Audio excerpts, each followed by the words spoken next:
再来看咱国军向美国买66台 F-16V 战机，2026年会当全部交机哦。也毋过头一台本地是按算讲今年的第4季出场，也毋过哦，上新的消息是可能要等明年的第3季咯。国防部长邱国正嘛证实讲，交会进度有延前，有要求派伫美国的联络官要固定来汇报飞行机生产的进度。另外，针对中共的军机常常来搅扰咱国的同胞，邱国正是指出讲，中共伫4月份来进行红岛甲拒绝外部干预的演练，咱的国军伫今年的汉光演习嘛有并开演哦。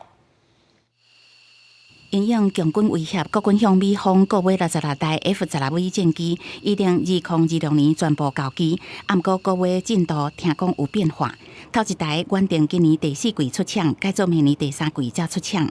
国防部长邱国正初时证实，战机交付延期，不过国军有备案来因应。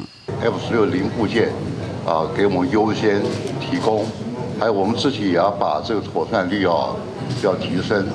另外，他对洛马公司因为它是这个民间的嘛，他的美方的官方也有出面要求，而且要他做有适当的处理。邱国正讲，66台 F-16V 也是会伫2026年全部到位。空军指出，第1台甲第2台战机明年会同时出厂。立委是关心目前有偌济重大军购延期。邱国正解说，部分军购案延期，不过到尾交会时间拢无改变。F-16用的 AGM-154C 这型弹药，它是要延2年。那其他的部分，其他它都会在最终结案年度以前交货。国军3大主力战机换上2000，已经服役20多年，机型老旧，造成飞管压力，是毋是会升级还是态度？邱国正是讲，目前是也未定案。若是中共无人机交代，立委认为是新形态冲突。若是国军采购4台 MQ-9V 无人机，都要听候到2025年交机。